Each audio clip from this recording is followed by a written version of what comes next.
Hello everybody, welcome to computerhandle.com. In this lecture, we're going to quickly cover variable declaration. So, you know that multiple data types exist, alright? And let me recap those.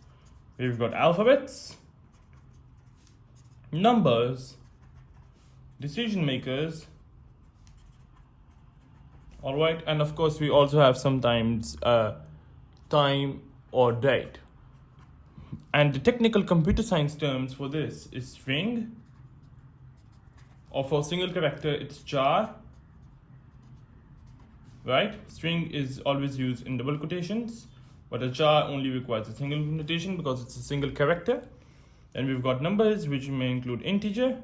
I'll just write int for short. Then we have real, all right, which we can also say as float. And then we have a double. Alright, well, real and double are the same thing, but we'll explain you the difference in a future video. Then we have the decision makers, which just means boolean. I'll just write bool for short, but I think it's better to write boolean in full. And we have the time and date, which is more or less not going to be used in this course.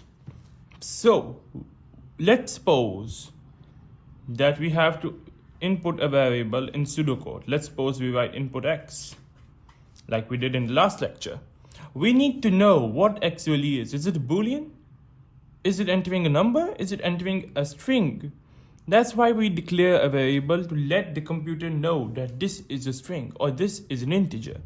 In this case, we wanted the x to be an integer. That's why we're going to set it as an integer. And the way we write this is declare x, the variable name, as the data type name, which comes here, which in case will be of course an integer. So we'll write integer. So this is essentially the variable declaration which you need to keep in mind. All right, we've got the variable we are declaring as the integer or any other data type here, and this double-lined stuff is a syntax which will always be the same for any declaration. All right, and so if you want to, let's say, declare another variable, let's suppose be it y this time, and we are declaring it as a string. So we'll just write declare y as, and the same as a string, we'll write string. Here we go. So using the previous knowledge of input, output, and arithmetic operators, and this knowledge of variable declaration, let's do a practice question real quick. All right, so here's our question. The question states that we need to input a number, and then we need to make it multiply 5 times by itself. Or in simple words, you just need to increase the number by a factor of 5. All right, and then you need to output the same number. And of course, the flowchart for this program would be simple. You'll say start, you'll initialize a variable, let's suppose x equals 0, which in flowchart we can say which is a declaration, all right, which we're going to repeat in pseudocode. Then we have the input, parallelogram, and of course the variable we set it off is an x. Then we'll have x into 5, of course increasing the old value of x by 5 to get the new value of x, and then outputting x in a parallelogram followed by an end of the flowchart.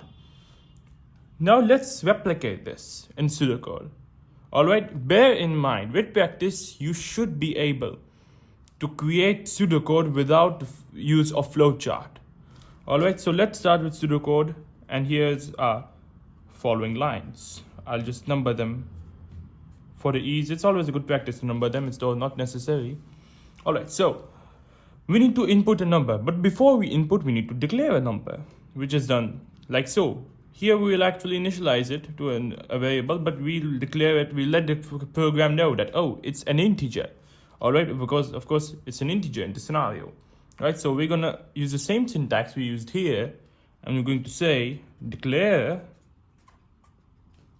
the variable x as integer. I made a mistake by not saving some space, but let's suppose we have some space here. There we go, we've declared x as integer. All right, and then we are now free to input the value of x, and then the process, which is to multiply itself by 5, which is of course the same thing, multiplying the old value of x by 5 to get the new value of x. And then of course we don't use output in pseudocode, we use print. Output is also feasible in some scenarios, but we rather prefer to use print, and we say print x. All right, now let's suppose if you want to print a string rather than a variable. Of course it will be the similar scenario, you'll just print computer handle. However, I told you before that string can only be used in double quotations, which means that this will declare an error in your program.